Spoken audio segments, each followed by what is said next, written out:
नमस्कार, आप देख रहे हैं देश का सबसे भरोसेमंद चैनल एएनबी न्यूज। मैं हूं आपके साथ संदीप तिवारी। उत्तराखंड में समान नागरिकता संहिता को लेकर सीएम पुष्कर सिंह धामी ने प्रतिक्रिया दी। उन्होंने कहा कि हमने कमेटी बना दी है। कमेटी सभी हितधारकों से जन सुझाव लेकर ड्राफ्ट बनाएगा, जिसके बाद उसे लागू किया जाएगा। और क्या कुछ कहा सीएम धामी ने, आपको दिखाते हैं। नागरिक संहिता उत्तराखंड के अंदर लागू हो, उसके लिए हमने उत्तराखंड की देवतुल्य जनता के सामने इस आम चुनाव से पहले संकल्प रखा था और उत्तराखंड की देवतुल्य जनता ने हमको इसमें अपना जनादेश दिया है, उन्होंने मोहर लगाई है और उसको लेकर हमने कमेटी बना दी है और कमेटी ने काम करना शुरू कर दिया है। कमेटी की पहली मीटिंग हो गई है, वो लोगों की जन सुझाव भी कमेटी लेगी, सभी जो हितधारक हैं उनसे बात करेगी, उसके बाद ड्राफ्ट बनाएगी और ड्राफ्ट बनते ही हमारी सरकार उसके सालों के हमारे जो अनुभव हैं, प्रत्येक साल हमारे यहाँ पर आपदा आती है, कहीं भूस्खलन होता है, कहीं अतिवृष्टि होती है, कहीं सड़कें बह जाती हैं, तमाम प्रकार से बादल फट जाते हैं। तो उसको लेकर हम पहले ही एक बड़ी समीक्षा बैठक हमने कर ली है, जिसमें सभी हमारे जिलाधिकारियों को, पुलिस के अधीक्षकों को, आपदा विभाग से जुड़े हुए अधिकारियों को, शासन के जो बड़े अधिकारी हैं, सारे लोग आपदा से अपडेट रहेंगे और कोई भी इस प्रकार की घटना घटित होती है तो हमारा एक तो ये होगा कि तत्काल रूप से वहाँ पर राहत पहुँचे, हमारी शासन के लोग, सरकार के लोग वहाँ पर पहुँचें और जो रोकथाम कर सकते हैं वो रोकथाम करें, जो रेस्क्यू हो सकते हैं रेस्क्यू करें और जो भी जनजीवन सामान्य करने के लिए ज़रूरी है उसको लेकर हम लोगों ने समीक्षा की है। और साथ ही साथ में जो मौसम विभाग का बार बार जो अलर्ट हमारे लिए जारी होता है, उस अलर्ट के आधार पर, चूँकि हमारा राज्य इस समय यात्रा भी चल रही है, यात्रा के समय में पूरे प्रदेश, देश के लोग, सैलानी, हमारे श्रद्धालु, पर्यटक आते हैं। उत्तराखंड की जनता का एक सपना था उत्तराखंड राज्य की राजधानी गैरसैंण हो, लेकिन गैरसैंण राजधानी को लेकर सरकारों की नीयत अभी तक साफ नहीं हो पाई है, चाहे वो कांग्रेस सरकार रही हो या बीजेपी की सरकार। जबकि गैरसैंण राजधानी को लेकर सड़क से सदन तक कई बार धरने प्रदर्शन हो चुके हैं। आपको बता दें कि पूर्व सीएम हरीश रावत 14 जुलाई को गैरसैंण में सांकेतिक तालाबंदी करेंगे। इसके साथ ही बीजेपी के प्रवक्ता विनय गोयल ने हरीश रावत पर प्रतिक्रिया दी। उन्होंने कहा कि ये कार्यक्रम कांग्रेस का नहीं, बल्कि हरीश रावत अपने लिए कोई ना कोई राजनीतिक कार्य ढूंढते रहते हैं, उसी के तहत उन्होंने ये ऐलान किया है।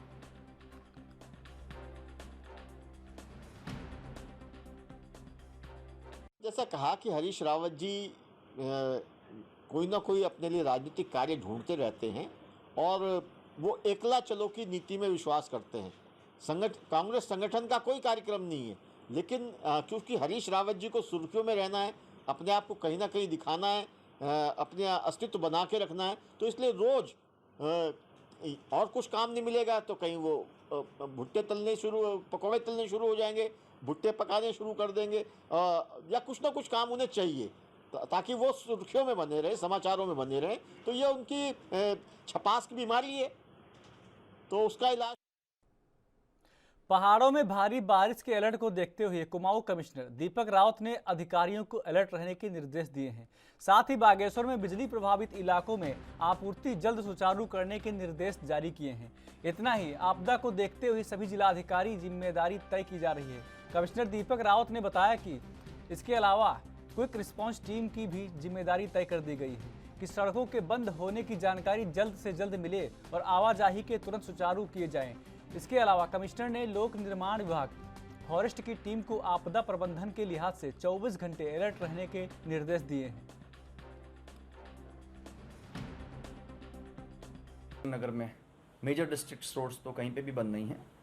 हमारी बागेश्वर में अभी कुल मिला के 5 सड़कें बंद हैं और पिथौरागढ़ में 4 सड़कें बंद हैं, लेकिन सभी में काम चल रहा है। बागेश्वर में कपकोट में 7 गांव हैं जिनकी बिजली अफेक्टेड है, तो इसमें चीफ इंजीनियर जो यूपीसीएल के हैं, इनको बोला गया है कि ये शाम तक सुचारू करें यहाँ पे बिजली की व्यवस्था को। एक गांव है जो फिर भी छूट जाएगा, आज शाम तक नहीं हो पाएगा, उसकी डेडलाइन कल 5 बजे तक की दी गई है। सर, अलर्ट रहने के निर्देश कैसे दिए गए मंडल में? सॉरी, बरसात मानसून। देखिए, इसके बड़े क्लियर कट इंस्ट्रक्शंस हैं बरसात के, कि बरसात अब क्योंकि शुरू हो ही चुकी है। पहला निर्देश तो मेरा यही है कि जहाँ पे आपको पता है कि अक्सर आपदा आती है, आती रहेगी, पहाड़ गिरते हैं, वहाँ पे साइनेजेस मैं देख रहा हूँ कि अभी भी लगते हुए नहीं दिख रहे हैं और इसमें बड़ी जल्दी अब डिपार्टमेंट्स पे भी कार्रवाई करूँगा और डीएम्स की भी जिम्मेदारी तय करूँगा कि वो खुद देखें इसको कि कॉशन साइनेजेस लगे हुए हों। जो स्लाइड जोन निरंतर वाले हैं या नदी नाले निरंतर वाले हैं, उसके आसपास ही अगर कोई दुकान है या ग्राम पंचायत है या कुछ और बॉडी है, तो उससे हम अग्रीमेंट्स कर लें कि वो लोग फंसते हैं तो उनको चाय पानी या खाने पीने का सामान एन मौके पे ना दौड़ना पड़े, उसके लिए वो वहाँ पे हमें एक तरह से मिल जाए। थर्डली, जो हमारे इमरजेंसी ऑपरेशन सेंटर्स हैं उसमें फॉरेस्ट के और पुलिस के दोनों के वायरलेस सेट वहाँ पे हों, और रेवेन्यू वाले तो खैर उसको मैन करते हैं, प्रशासन के लोग तो होते ही हैं। कोई भी सूचना अगर मिलती है तो रिएक्शन उस पर जल्दी होना चाहिए। पिछले दिनों अभी नैनीताल में हनुमानगढ़ी पे बाहर गिरा था तो 5 घंटे में वहाँ पे जेसीबी पहुंची थी। इसमें भी चंपावत के डीएम नरेंद्र सिंह भंडारी ने टनकपुर के पूर्णागिरी तहसील सभागार में रेलवे अतिक्रमण अभियान से प्रभावित परिवारों की समस्याओं को रेलवे के अधिकारियों की मौजूदगी में सुना। इस दौरान पीड़ितों ने अधिकारियों के सामने अपनी बात रखी। बैठक में डीएम ने उपस्थित स्थानीय लोगों को अवगत कराया कि रेलवे भूमि का संयुक्त सर्वे राजस्व विभाग तहसील टनकपुर और रेलवे द्वारा किया जा रहा है। बिना संयुक्त सर्वे पूर्ण हुए कोई भी कार्यवाही अतिक्रमण के संबंध में नहीं होगी। साथ ही उन्होंने कहा कि भूमि का सर्वे कार्य चल रहा है, जिसके पूर्ण होने के बाद ही वैधानिक प्रक्रिया के तहत ही कार्रवाई की जाएगी।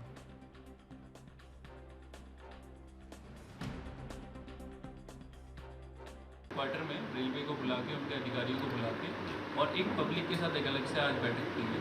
तो इसमें दोनों में ये निकल के आ रहा है कि जो लीगल प्रोसेस है वही कार्रवाई की जाए। तो बहुत से केस में मैटर्स कोर्ट में पेंडिंग है, तो उनके खिलाफ कार्रवाई बिल्कुल नहीं होनी चाहिए जब तक कि कोर्ट से वो निस्तारण ना हो जाए।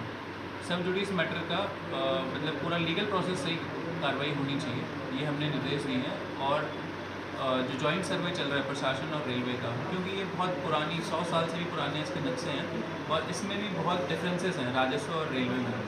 तो हमने यही निर्देश दिए हैं कि इन डिफरेंसेस पे आप जॉइंट सर्वे कर लीजिए, ताकि कोई भी इनजस्टिस नहीं हो और जो भी कार्रवाई हो उसमें जो हमारे नेचुरल जस्टिस के प्रिंसिपल्स हों उनका फॉलो किया जाए। तो ये 2 निर्देश।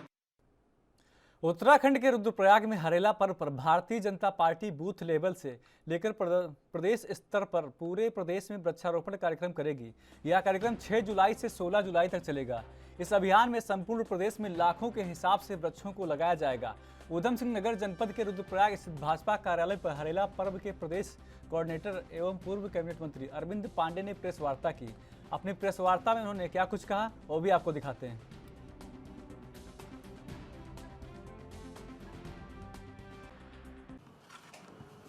इस पखवाड़े को भारतीय जनता पार्टी ने 100% डॉक्टर श्यामा प्रसाद मुखर्जी जी के बलिदान दिवस को समर्पित किया है और प्रदेश के कोने कोने में हरेला त्यौहार विधिवत संपन्न हो, प्रकृति के संरक्षण संवर्धन के लिए सभी जगह वृक्षारोपण हो।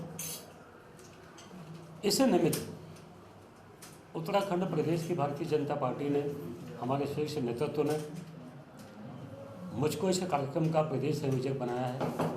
मैं अपने संगठन का मैं साधुवाद करता हूँ, मैं धन्यवाद देता हूँ और विश्वास दिलाता हूँ कि जिस कार्य के निमित्त, एक अच्छे कार्य के निमित्त मुझको यह जिम्मेदारी सौंपी है, मैं इसको बहुत ईमानदारी के साथ भारतीय जनता पार्टी के एक एक कार्यकर्ता को साथ लेकर प्रदेश के कोने कोने में प्रकृति के संरक्षण संवर्धन के लिए वृक्षारोपण कार्य किया जाएगा।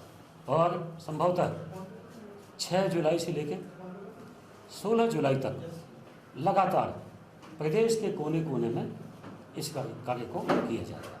कितना लग सकता है? भारतीय भारतीय जनता पार्टी ने पहले तय किया है कि प्रत्येक बूथ लेवल पे वृक्षारोपण किया जाए।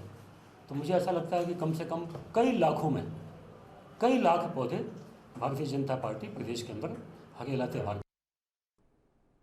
तो अभी आपने देखा कि हरेला पर्व के अवसर पर बीजेपी पूरे उत्तराखंड में लाखों की संख्या में वृक्ष लगाएगी। इससे कहीं ना कहीं पर्यावरण को तो फायदा होगा ही। उत्तराखंड में विधानसभा चुनाव में करारी हार के बाद कांग्रेस संगठन की कमजोरी पर हमेशा सवाल खड़े होते रहते हैं। अल्मोड़ा पहुंचे कांग्रेस के प्रदेश उपाध्यक्ष ने द्वाराहाट से कांग्रेस विधायक मदन सिंह बिष्ट से भी माना कि कांग्रेस में संगठन का अभाव है। विधायक मदन सिंह बिष्ट ने मीडिया से बातचीत करते हुए कहा कि संगठन पार्टी की रीढ़ की हड्डी होती है। कांग्रेस में प्रत्याशी खुद अपने बलबूते चुनाव लड़ता है और कांग्रेस को अपने कार्यकर्ताओं को आगे बढ़ाने के साथ ही संगठन को मजबूत करने की जरूरत है। उन्होंने कांग्रेस हाईकमान से संगठन को मजबूत करने की अपील करते हुए कहा कि जब तक कांग्रेस अपना संगठन मजबूत नहीं करेगी तब तक पार्टी लगातार नीचे गिरती जाएगी।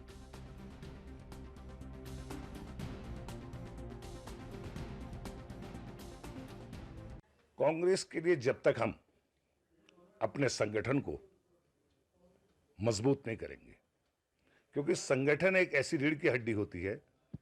आज बीजेपी संगठन से है, ना कि नेता से है।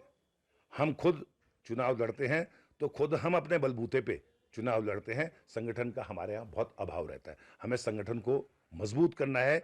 जिस तरीके से बीजेपी जो है अपने संगठन को मजबूत करने के हर समय प्रयास कर रही है। हमारा एक कार्यकर्ता है, हमने अपने कार्यकर्ताओं को आगे बढ़ाकर उनको भी मजबूत करना है। और उसके साथ साथ संगठन में कई कमियां भी है कांग्रेस के अंदर।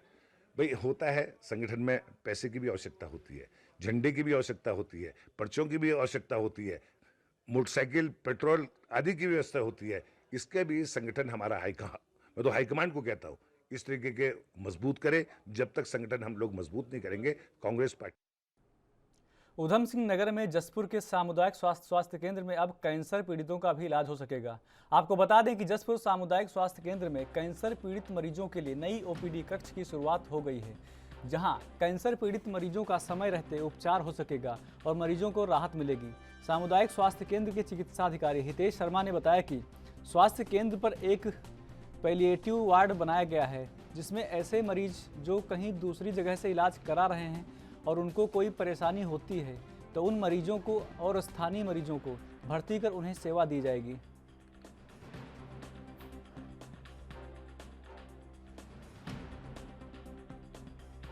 वार्ड यहाँ सामुदायिक स्वास्थ्य केंद्र पर स्थापित किया गया है। इसमें ऐसे मरीज जो बहुत समय से कैंसर की सेवाएं ले रहे हैं किसी दूसरे इंस्टीट्यूट से और उनका इलाज पूर्ण नहीं हो पा रहा है, अगर उन्हें यहाँ पे भी कोई दिक्कत होती है और जो लोकल के मरीज हैं यहाँ पर आते हैं तो हम उनको भर्ती करके सेवा दे पाएंगे। के मरीजों का इलाज रेडियोथेरेपी और कीमोथेरेपी के द्वारा होता है। वो इलाज तो उनका प्लान हायर सेंटर पे ही किया जाएगा, लेकिन उनको अगर कोई साइड इफेक्ट होता है, बीच में कोई दिक्कत होती है या किसी प्रकार की सलाह लेनी होती है या एक दिन का कोई इलाज हमको देना होता है तो उस प्रकार। मानसून काल को मद्देनजर रखते हुए जिलाधिकारी ने तहसील पूर्णागिरी सभागार टनकपुर में विभिन्न विभागों के अधिकारियों के साथ बैठक की। वहीं बैठक के दौरान जिलाधिकारी ने निर्देश दिए कि मानसून के दौरान सभी अधिकारी अलर्ट मोड पर रहें। उन्होंने कहा कि जिस भी विभाग के जो दायित्व हैं वह किसी भी प्रकार से उनका निर्वहन करें। विशेष रूप से टनकपुर और बनबसा क्षेत्रों के जलभराव की समस्या के संबंध में चर्चा की और सिंचाई विभाग से जानकारी प्राप्त करते हुए जलभराव के संबंध में क्या क्या तैयारियां की जा रही हैं उसकी जानकारी ली।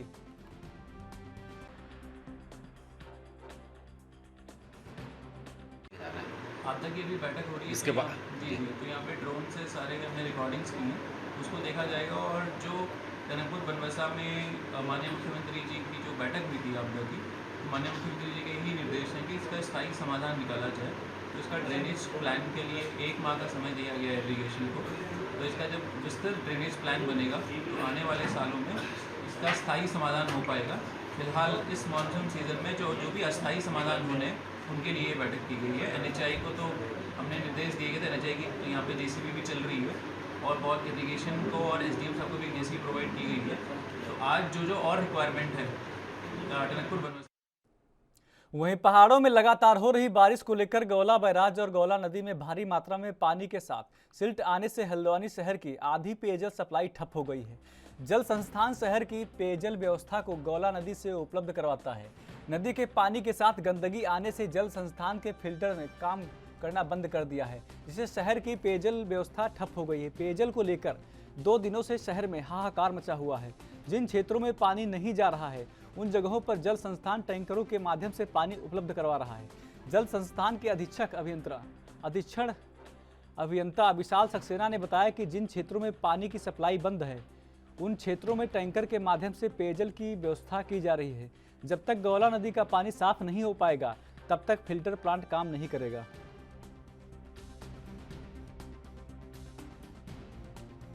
पिछले 2 दिन से हल्द्वानी में और आसपास के शहर में काफ़ी तेज़ बारिश हुई है, जिसकी वजह से जो गोला का डिस्चार्ज है वो करीब 9000 क्यूमेक के आसपास चला गया है और जिसके कारण से गोला के गेट भी खोलने पड़े हैं और सप्लाई भी जल संस्थान को नहीं हो पा रही है गेट खुलने के कारण। और सिल्ट भी काफ़ी मात्रा में आया है जिससे कि प्लांट जो है वो चलने की स्थिति में नहीं है। इस कारण से जो है अभी पानी नहीं लिया जा रहा है। जैसे ही सिल्ट की मात्रा थोड़ी कम होती है, प्लांट में पानी लेकर के जो है पेयजल। खबरें और भी रुकते हैं छोटे से ब्रेक के लिए, जल्द हाजिर होते हैं।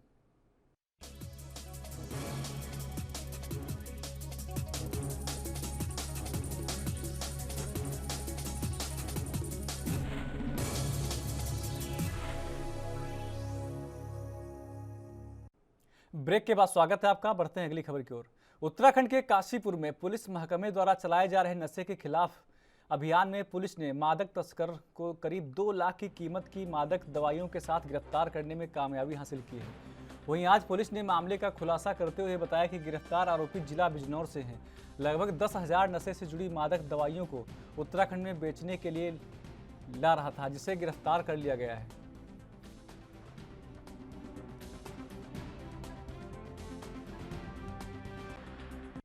नशे के विरुद्ध चलाए गए अभियान के दौरान कल थाना कुंडा पुलिस के द्वारा एक व्यक्ति जो कि मोहम्मद आसिफ है और ये थाना सिवारा क्षेत्र जनपद बिजनौर का रहने वाला है, और इससे नशे की कुछ गोलियां बरामद हुई हैं जिनका स्पास्मो प्रॉक्सीवॉन प्लस और प्रॉक्सीवेल स्पास प्लस नाम है। ये कुल 7,200 गोलियां हैं जो रैपर में हैं, 9,072 गोलियां हैं, और इनका मूल्य लगभग 1.25 से 2 लाख के बीच है।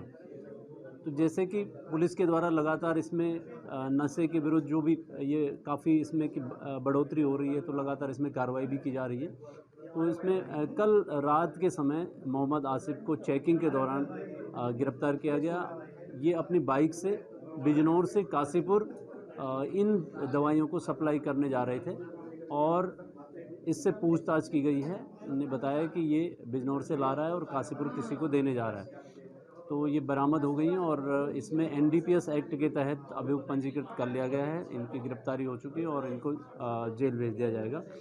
इसमें जो इन्होंने जो बताया कि मैं बिजनौर से ला रहा था, तो हम उसको भी इन्वेस्टिगेशन में लाएंगे और ऐसे लोगों पर भी कार्रवाई की जाएगी जो इस सामान को बेचते हैं, ऐसे नशीले सामान को बेचते हैं और जो खरीदते हैं। तो इसमें दोनों पक्ष हैं कि ये जो पैडलर हैं, इसके अलावा जो मेन बेचने वाला है बिजनौर का और जो खरीदने वाला है काशीपुर का, इनके विरुद्ध भी जो है विवेचना की जाएगी और वैधानिक कार्रवाई की जाएगी।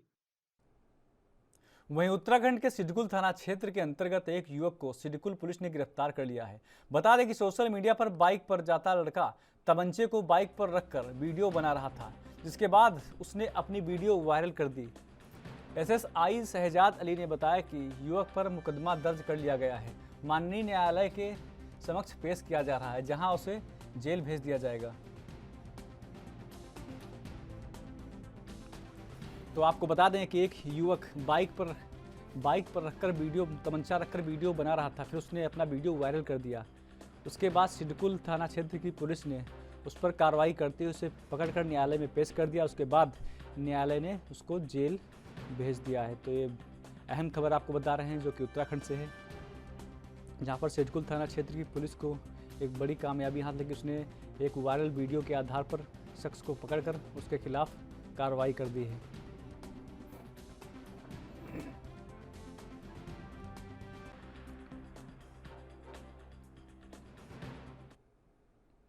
उधम सिंह नगर के किच्छा में डिस्ट्रिक्ट कोऑपरेटिव बैंक में सहकारिता दिवस के मौके पर ग्राहक गोष्ठी का आयोजन किया गया। बैंक परिसर में आयोजित गोष्ठी में बैंक अधिकारियों ने किसानों और ग्राहकों के लिए चलाई जा रही योजनाओं की विस्तार से जानकारी दी। कार्यक्रम में किसान सेवा सहकारी समिति के अध्यक्ष कुलसन सिंधी और शाखा प्रबंधक सुशील कुमार ने बैंक द्वारा किसान हित में किए जा रहे कार्यों से लोगों को अवगत कराया। इस मौके पर उन्होंने बताया कि जिला सहकारी बैंक की जिले की 40 शाखाओं के माध्यम से गत वर्ष किसानों को बिना ब्याज के करीब 100 करोड़ रुपए का लोन उपलब्ध कराया गया है। उन्होंने बताया कि सहकारिता विभाग लगातार किसान हित में कार्य कर रहा है। तमाम किसानों को इस चीज़ की भी जानकारी दी गई। जो पंडित दीनदयाल योजना चल रही है, जो 0% पे हम लोग यहाँ बैंक द्वारा लोन दिया जा रहा है, उसकी जानकारी किसानों को दी गई। चाहे वो निजी रूप से भी लोन दिया जा रहा है, प्लस किसी को समूह के रूप में दिया जा रहा है, जो समूह बनते हैं समूह के रूप में भी लोन दिया जा रहा है, और 1 लाख रुपए तक का लोन समितियों द्वारा दिया जा रहा है। 1,60,000 से शुरू होकर के 3 लाख रुपए तक का लोन, निजी लोन किसानों को भी दिया जा रहा है। और 1 लाख रुपए का तक का लोन समिति में, 3 लाख रुपए तक का लोन डिस्ट्रिक्ट कोऑपरेटिव बैंक की शाखाएं, जो ज़िले के अंदर 40 शाखाएं हैं, उनमें दिया गया। पिछले वर्ष भी करीब 100 करोड़ रुपए इस दीनदयाल योजना से लोन वितरित किया गया था। इस बार भी ये योजना लागू है। Udham Singh Nagar district cooperative bank की किच्छा शाखा में अंतर्राष्ट्रीय सहकारिता के 100वें दिवस का विषय में एक गोष्ठी का आयोजन किया गया और इसमें मतलब जो बैंक की सभी योजनाएं हैं उनके बारे में किसानों को जानकारी दी गई और बैंक इसी तरह प्रयासरत रहता है कि सभी योजनाएं किसानों। प्रदेश में लगातार हो रही बिजली कटौती के खिलाफ आज यूथ कांग्रेस ने प्रदर्शन किया। वहीं आपको बता दें कि यूथ कांग्रेस कार्यकर्ताओं ने बुद्ध पार्क में राज्य सरकार के खिलाफ जमकर नारेबाजी कर पुतला फूंका। यूथ कांग्रेस के कार्यकर्ताओं ने कहा कि प्रदेश में लगातार 8 से 10 घंटे की बिजली कटौती की जा रही है, जिससे जनता, व्यापारी सहित सभी लोग बेहद परेशान हैं। बिजली कटौती के कारण अस्पतालों में जांचें भी नहीं हो पा रही हैं। राज्य सरकार 24 घंटे बिजली आपूर्ति के दावे तो करती है, लेकिन धरातल में ऐसा नहीं है। उन्होंने सरकार से तत्काल बिजली कटौती बंद करने की मांग की है।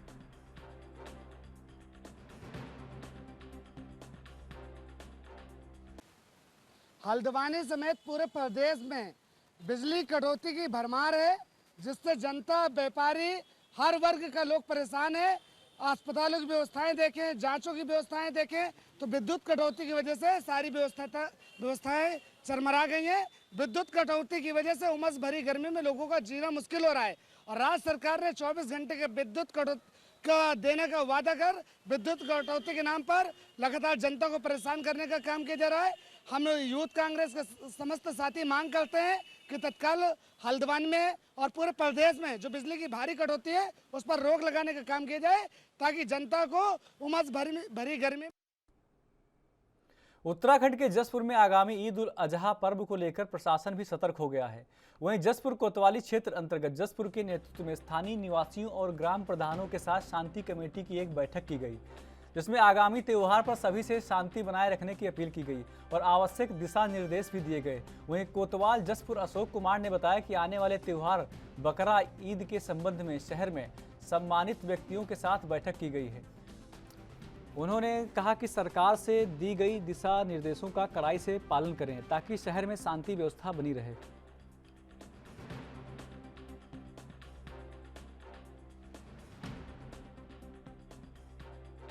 आने वाली ईद है हमारी, एक त्यौहार है, हिंदुस्तान का सौहार्दपूर्वक त्यौहार है बकरा ईद।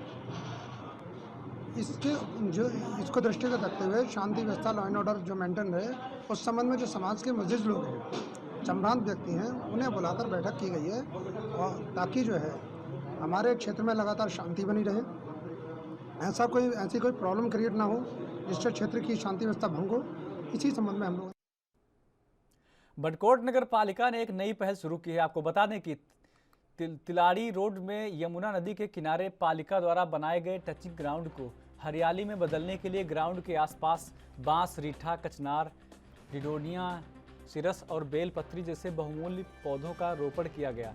दिलचस्प बात यह है कि पालिका अध्यक्ष द्वारा सभी पौधों के बीज थैलियों में डालकर खुद अंकुरित कर पौधे तैयार किए गए हैं, जिससे गंदगी क्षेत्र के भागों में पौधा रोपित कर भविष्य में हरियाली युक्त बनाया जा सके।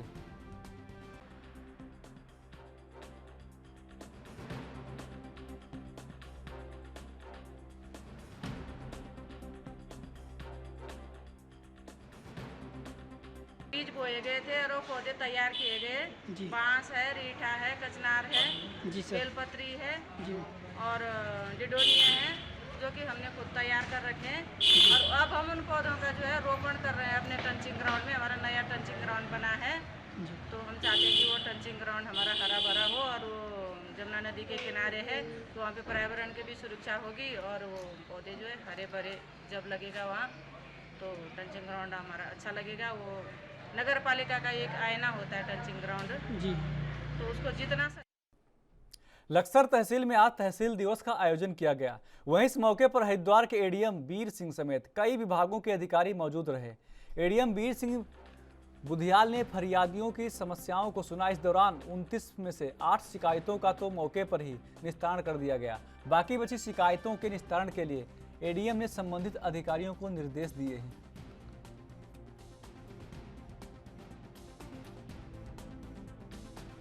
5 जुलाई को दिवस निर्धारित था जिलाधिकारी महोदय के जिलाधिकारी महोदय के अन्य कार्य जैसे आने वाले में आया हूँ अभी तक 29 शिकायत हमारे दर्ज हुए हैं, जो किसी का पानी की निकासी को लेकर है, किसी का नलकूप को लेकर है, और जो चक रोड के अतिक्रमण को हटाने के लिए लेते हैं, और कुछ जमीन के पैमाइश के लिए लेते हैं। तो पैमाइश का जो हमारा है, और कुछ लोगों ने ये भी कहा कि जो ऋण उन्होंने लिया है, ऋण हमारा गलत दर्ज हो गया सभी लोगों ने, उसको हम तत्काल निस्तारण कर रहे हैं। तो 29 में से 8 ऐसे प्रकरण है जो तत्काल निस्तारण की परिधि में, जो उसको आज हमने निस्तारण कर लिया है। बाकी का संबंधित विभाग को, अधिकारियों को हमने निर्देश कर लिया कि वो लोग हफ्ते 1.5 हफ्ते में इसका निस्तारण। उत्तराखंड के इस खास बुलेटिन में इतना ही। बाकी देश प्रदेश की तमाम खबरों के लिए देखते रहिए एएनबी न्यूज। नमस्कार।